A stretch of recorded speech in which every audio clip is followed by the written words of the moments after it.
ប្រទេសតូចគួរធ្វើអីប្រទេសតូចគឺគួរប្រឹងពង្រឹងសមត្ថភាពរបស់ខ្លួនធ្វើយ៉ាងណាឲ្យពលរដ្ឋនឹងមានឱកាសសិក្សារៀនសូត្រពលរដ្ឋមានចំណេះដឹងហើយដើម្បីឲ្យពលរដ្ឋមានឱកាសសិក្សារៀនសូត្រមានចំណេះដឹងទៅបានគឺតាមរយៈការផ្ដល់ឲ្យរបស់រដ្ឋាភិបាលហើយធ្វើយ៉ាងម៉េចរាជរដ្ឋាភិបាលត្រូវធ្វើយ៉ាងម៉េចឲ្យពលរដ្ឋនឹងមានការទុកចិត្តជឿជាក់ចំពោះប្រព័ន្ធច្បាប់ចំពោះសមត្ថភាពនៃការដឹកនាំហើយជាពិសេសអ្វីដែលរឹតតែសំខាន់នោះគឺធ្វើយ៉ាងណាឲ្យពលរដ្ឋយល់ដឹងអំពីប្រវត្តិសាស្ត្រជាក់ស្ដែងរបស់ប្រទេសជាមួយនឹងប្រទេសក្បែរខាងដែលពាក់ព័ន្ធទៅនឹងបូរណភាពទឹកដីនឹងយើងកុំលាក់រឿងពាក់ព័ន្ធទៅនឹងបូរណភាពទឹកដីនឹងពីព្រោះដើម្បីឲ្យមនុស្សមានអារម្មណ៍ស្នេហាជាតិបានតើតែមនុស្សយល់ដឹងអំពីការពិតនៃប្រវត្តិសាស្ត្រហើយខ្មែរយើងឆាប់ភ្លេចណាឆាប់ឲ្យអភ័យណាប្រវត្តិសាស្ត្រជាមួយថៃឧទាហរណ៍ដែលថៃឈ្លានពានរាប់រយឆ្នាំមកហើយ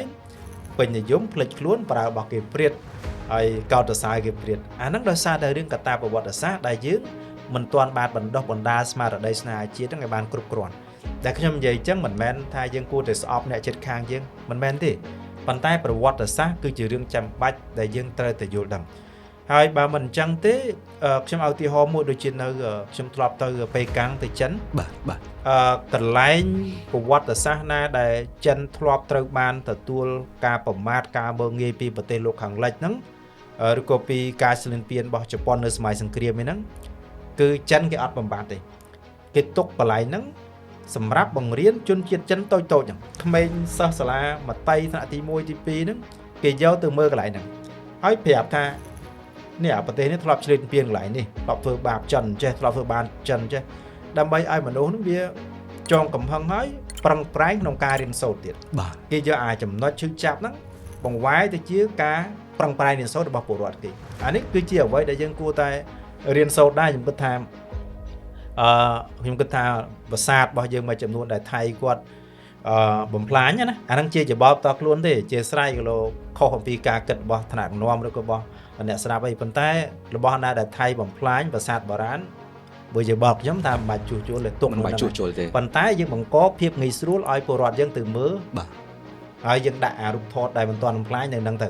ថាពេលមិនទាន់បំផ្លាញអញ្ចឹង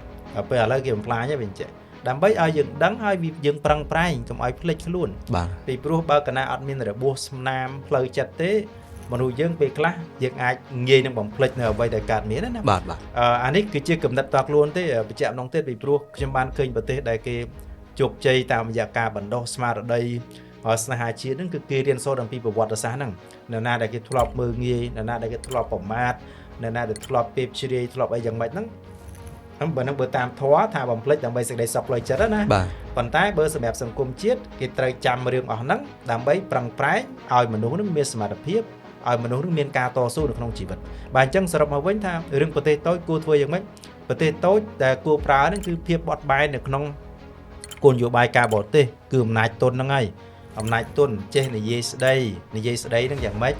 គឺការនិយាយស្ដីដោយស្គាល់ប្រទេសស្គាល់ការស្គាល់ពលាចេះប្រើប្រាស់ភាសាពីព្រោះมันអាចគិតទៅថាយើងប្រទេសមួយយើងមនុស្សមួយយើងចេះតែប្រើប្រាស់ភាសាទៅបដិបត្តិទៅគាត់បានដែរប្រទេសតូចគឺត្រូវពឹងផ្អែកខ្លាំងទៅលើច្បាប់អន្តរជាតិហើយច្បាប់អន្តរជាតិដែលមានប្រសិទ្ធភាពខ្លាំងហ្នឹងតើតែប្រទេសតូចហ្នឹងមានភាពប៉ិនប្រសប់ក្នុងការប្រើប្រាស់អំណាចទុនចេះក្តាប់ព័ត៌មានចេះស្ដាប់ស្ថានភាពហើយក៏ចេះប្រើអ្នកដែលពូកែក្នុងការបញ្ចុះបញ្ចូលដែរពីព្រោះមនុស្សយើងបើកណាយើងឧទាហរណ៍ថាយើងជួបបញ្ហាហើយយើងអត់មានអីដោះស្រាយហើយយើងមិនជាអ្នកដែលពូកែនិយាយចេញ